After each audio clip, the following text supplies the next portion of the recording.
तिलक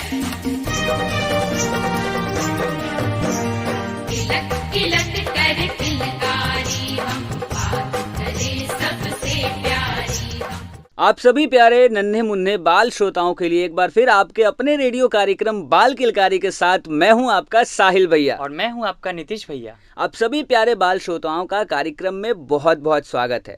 आप सब कैसे हैं बच्चों? अरे मैं भी ये क्या पूछ रहा हूँ, मैं तो जानता हूँ आप ज़रूर अच्छे होंगे और इस लॉकडाउन का भरपूर आनंद उठा रहे होंगे, क्रिएटिव चीज़ें कर रहे होंगे और अपने हुनर का विकास कर रहे होंगे, क्यों है ना?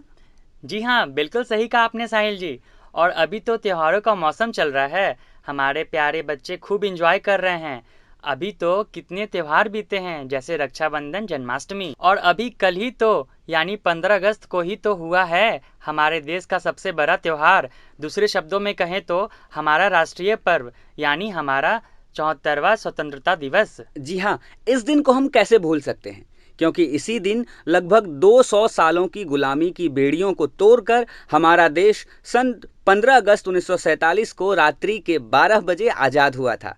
हमारे देश में स्वराज आया था, सही मायने में हमें इंसान समझा जाने लगा था। इसीलिए तो इस दिन को पूरे देश में और देश के बाहर रहने वाले भारतवासी भी पूरे उत्साह के साथ मनाते हैं, ध्वजारोहण करते हैं, झंडे को सलामी देते हैं, बड़े ही प्यार से सम्मान से राष्ट्रगान गाते हैं और हमारी राष्ट्रीय मिठाई जलेबी खाते हैं। जगह जगह सांस्कृतिक कार्यक्रमों का आयोजन होता है। लेकिन इस साल कोरोना महामारी और लॉकडाउन के चलते हमारा उत्साह थोड़ा ठंडा पड़ गया है।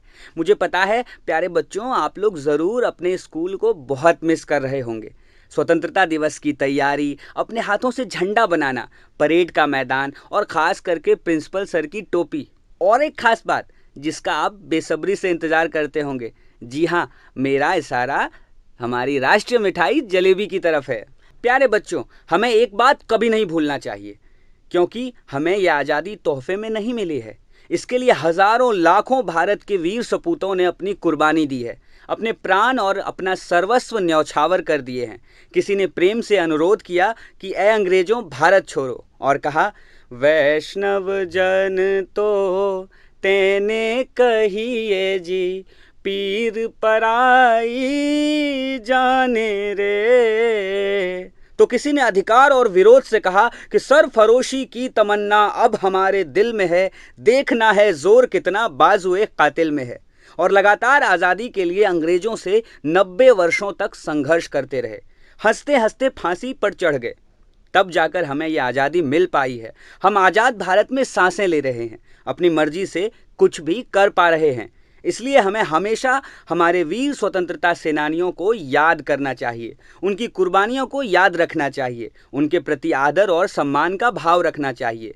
इसी पर किसी शायर ने क्या खूब कहा है, शहीदों की मज़ारों पर लगेंगे हर बरस मेले, वतन पर मरने वालों का यही बाकी निशान होगा।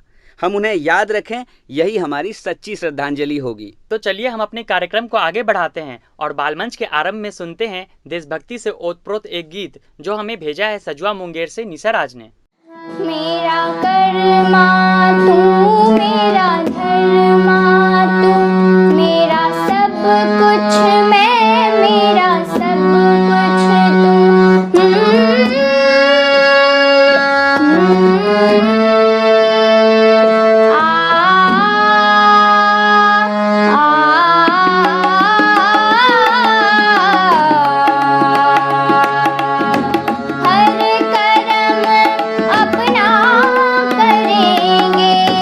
हर कर्म अपना करेंगे,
बहुत खूबसूरत प्रस्तुति। नीतीश जी, इस गीत को सुनकर मुझे अपने स्कूल के दिन याद आ गए, जब स्कूल में होने वाले कार्यक्रम में मैंने एक बार यही गीत गाया था।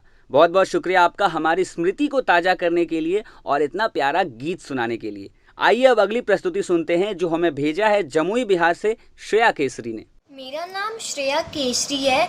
मैं क्लास 6 में पढ़ती हूँ। मैं जमुई बिहार में रहती हूँ। मैं अपने भारत के सैनिकों के बारे में कुछ दो शब्द बोलना चाहती हूँ। हमारे देश की आज़ादी के लिए जिन शूरवीरों ने अपने प्राणों की आहुति दी थी, उन्हें मेरा कोटि कोटि प्रणाम। जो धर्म में मर मिटा बस वही महान है। कारगिल का हर एक जवान देवता समान है। कारगिल का हर एक जवान देवता समान है। धन्य हुई वह माटी भी जिस पर तूने जन्म लिया। सिर झुकाऊं बस उस माता को जिन्हें तुझे जन्म दिया। सीने में गोली खाकर हंसते हंसते मरने वालों, तुझे मेरा प्रणाम। बहुत बहुत धन्यवाद श्रेया, आपने अपने कविता के माध्यम से बिल्कुल सच्ची बातें कही। हमारे देश के वीर जवानों की वजह से ही हम अपने घरों में सुरक्षित रहते हैं और अपने सपनों को पूरा कर पाते हैं, क्योंकि वह सीमा पर कठिन से कठिन परिस्थितियों में भी दुश्मन की गोली खाते हैं और हमारी सुरक्षा करते हैं। कार्यक्रम बाल किलकारी की तरफ से हमारे वीर सैनिकों को कोटि कोटि सलाम। तो चलिए अपनी अगली कविता सुनते हैं जो हमें भेजा है हाउसिंग बोर्ड कॉलोनी भागलपुर से साकेत आर्या ने। मैं साकेत आर्या आप लोग को एक देशभक्ति कविता सुनाने जा रहा हूँ। मेरे वतन में रहने वाले जन जन का सम्मान हो। मेरे वतन में रहने वाले जन जन का सम्मान हो। हम भारतवासी ये चाहे कि मेरा देश महान हो। हम भारतवासी ये चाहे कि मेरा देश महान हो। सुनना चाहो सुनो ध्यान से एक संदेश हमारा है। सुनना चाहो सुनो ध्यान से एक संदेश हमारा है। अच्छा बुरा है जैसा भी है, अच्छा बुरा है जैसा भी है, भारत देश हमारा है। दिल हमारा एक है, एक ही हमारी जान। दिल हमारा है, एक ही हमारी जान। हिंदुस्तान हमारा है, हम हैं इसकी शान। जान लुटा देंगे वतन पे हो जाएंगे कुर्बान। जान लुटा देंगे वतन पे हो जाएंगे कुर्बान। इसलिए तो हम कहते हैं मेरा देश महान। इसलिए तो हम कहते हैं मेरा देश महान। जय हिंद जय भारत। अरे वाह, क्या बात है नीतीश जी, हमारे बच्चे कितनी समझदारी की बात कहते हैं। सुनकर मन जैसे मयूर हो उठता है ना? जी हाँ, बिल्कुल सही कहा आपने। हमारे बच्चे तो समझदार हैं और उन्होंने एक गीत के द्वारा बता भी तो दिया है। छोटा बच्चा जान के हमको ना समझाना रे, डुबी डुबी डब डब, डुबी डुबी डब डब। वाह, क्या बात है, बिल्कुल सही कहा आपने। और अपनी प्रस्तुतियां भेजने वाले आप सभी बाल श्रोताओं को बहुत बहुत बधाई और ढेरों शुभकामनाएं। प्यारे बच्चों, वादे के मुताबिक आपकी कविताओं को हमने कार्यक्रम में शामिल कर लिया है, तो इसी तरह आप हमें अपनी प्रस्तुतियां भेजते रहिए। तो चलिए साहिल जी, हम अपने कार्यक्रम को आगे बढ़ाते हैं और हमारे प्यारे बाल श्रोताओं को कुछ महत्वपूर्ण जानकारियों से अवगत कराते हैं। जी हाँ, बिल्कुल, नेक काम में भला देरी कैसी। प्यारे बच्चों, क्या आप जानते हैं कि 15 अगस्त और 26 जनवरी को झंडा तो फहराया जाता है, लेकिन इन दोनों दिनों में झंडा फहराने में थोड़ा फर्क होता है। जी हाँ, क्या आप जानते हैं कि 15 अगस्त यानी स्वतंत्रता दिवस के दिन पहले झंडे को ऊपर खींचा जाता है, फिर फहराया जाता है, जिसे ध्वजारोहण कहा जाता है, और 26 जनवरी यानी गणतंत्र दिवस के दिन झंडा ऊपर ही बंधा रहता है और उसे खोलकर फहराया जाता है, जिसे झंडा फहराना कहते हैं। क्या आप जानते हैं कि 15 अगस्त को देश का सबसे मुख्य कार्यक्रम लाल किले पर आयोजित होता है, जबकि 26 जनवरी को मुख्य कार्यक्रम राजपथ पर आयोजित होता है। प्यारे बच्चों, क्या आप जानते हैं कि 15 अगस्त को हमारे माननीय प्रधानमंत्री महोदय लाल किले पर झंडा फहराते हैं, जबकि 26 जनवरी को हमारे देश के माननीय राष्ट्रपति महोदय झंडा फहराते हैं। रोचक और महत्वपूर्ण जानकारियों में आज बस इतना ही। आपको आज की जानकारी कैसी लगी हमें मैसेज द्वारा बताइएगा जरूर। चलिए कार्यक्रम को आगे बढ़ाते हैं और शुरू करते हैं आपका सबसे प्यारा स्तंभ, पहेली और चिट्ठी पत्री। तो चलिए सबसे पहले पिछले सप्ताह पूछे गए पहेली को एक बार हम दोहरा लेते हैं। पहेली कुछ ऐसी थी, गोल सफेद जैसे अंडा, खाने में मीठा और ठंडा, फटे दूध का बड़ा कमाल, नाम बताओ प्यारे लाल। पहेली का सही जवाब है रसगुल्ला। और पहेली का सही जवाब भेजने वाले बच्चों के नाम है आनंद मार्ग कॉलोनी अलीगंज भागलपुर से अंजलि प्रिया और अंशु प्रिया, जगदीशपुर भागलपुर से देवेश कुमार, जमुई बिहार से श्रेया केसरी और श्री केसरी, लालकोटी भागलपुर से अयांश कुसुम, काजवली चक भागलपुर से रेणु कुमारी, पर्वती भागलपुर से रागनी कुमारी, दीपनगर शंकर टॉकीज भागलपुर से हर्षराज, रोहन राज, गोपाल कुमार, माही कुमारी और बिजली कुमारी ने हमें पहेली का सही जवाब भेजा है। सही जवाब भेजने वाले आप सभी बाल श्रोताओं को बहुत बहुत बधाई और ढेरों शुभकामनाएं। आप इसी तरह कार्यक्रम को सुनते रहिए और अपना जवाब हमें भेजते रहिए। अब वक्त आ गया है आज की पहेली पूछने का, तो प्यारे बच्चों जल्दी जल्दी से कॉपी कलम लेकर हो जाइए तैयार, क्योंकि हमारे पास पहेली है तैयार। तो पहेली यानी बुझव्वल कुछ ऐसी है। काला मुंह लाल शरीर, ध्यान से सुनिएगा। काला मुंह लाल शरीर, कागज को वो खाता है, रोज शाम को पेट फाड़कर उन्हें कोई ले जाता है। हमें मालूम है कि आपको इस पहेली का जवाब जरूर पता होगा। अगर नहीं पता तो थोड़ा दिमाग लगाइए और पहेली का जवाब हमें मैसेज या व्हाट्सएप द्वारा हमारे नंबर 7542029695 पर भेजिए।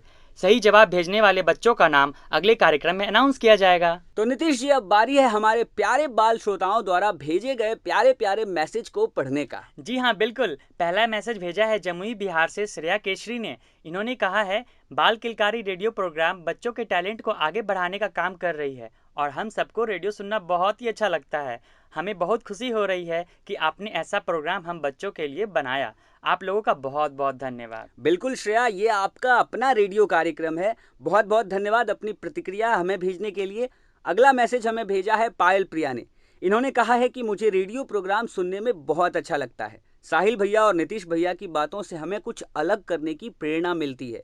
मैं चाहती हूँ कि ये रेडियो कार्यक्रम यूं ही चलता रहे और हमें ज्ञानवर्धक चीज़ों की जानकारी मिलती रहे। बहुत बहुत धन्यवाद पायल। आप जैसे सुधी श्रोता इस कार्यक्रम को सुनते हैं, यही हमारी सफलता है। अगला मैसेज भेजा है लालकोटी भागलपुर से अयांश कुसुम ने। इनका कहना है कि मुझे रेडियो प्रोग्राम अंक 11 बहुत अच्छा लगा। इस अंक में एक छोटी सी कहानी सुनाई गई थी। उस कहानी से हमें बहुत ही सीख मिली।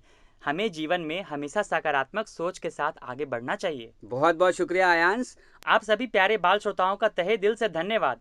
आप इसी तरह कार्यक्रम को सुनते रहिए और अपनी प्रतिक्रिया हमें भेजते रहिए, जिसका हमें बेसब्री से इंतजार रहेगा।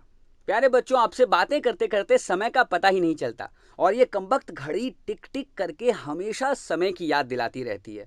और ये भी सच है कि जाएंगे नहीं तो नई चीज़ों को लेकर फिर से कैसे आएंगे, है ना? जैसा कि आप सब जानते हैं कि किलकारी भागलपुर द्वारा आप सभी बाल श्रोताओं के लिए निशुल्क ऑनलाइन क्लासेस चलाया जा रहा है, जिससे जुड़कर आप 9 तरह की विधाओं को सीख सकते हैं और अपने सपनों को उड़ान दे सकते हैं। आप अच्छी तरह से कलाओं को सीखकर जीवन में तो आगे बढ़ेंगे ही साथ टीवी या अन्य जगहों पर होने वाली प्रतियोगिताओं जैसे सिंगिंग, डांसिंग, एक्टिंग और भी अलग अलग तरह के रियलिटी शो और प्रतियोगिताओं में भाग ले सकते हैं। अपनी अलग पहचान बना सकते हैं। ऑनलाइन क्लास से जुड़ने के लिए या किसी प्रकार की जानकारी के लिए आप हमें 7542029695 पर कॉल करिए। और हाँ, अब आप अपने पसंदीदा कार्यक्रम बाल किलकारी को कहीं भी कभी भी सुन सकते हैं, क्योंकि यह यूट्यूब और फेसबुक पर भी उपलब्ध है। कार्यक्रम को सुनने के लिए आप किलकारी बिहार बाल भवन भागलपुर के ऑफिशियल वेबसाइट, फेसबुक और यूट्यूब चैनल को सब्सक्राइब करें। तो इसी दुआ के साथ कि स्वस्थ रहिए और मस्त रहिए, समय का सदुपयोग करिए, घर में रहिए, सुरक्षित रहिए। अब अपने साहिल भैया और नीतीश भैया को दीजिए इजाजत। फिर मिलते हैं अगले रविवार को 9:45 पर। तब तक के लिए अलविदा, बाय बाय।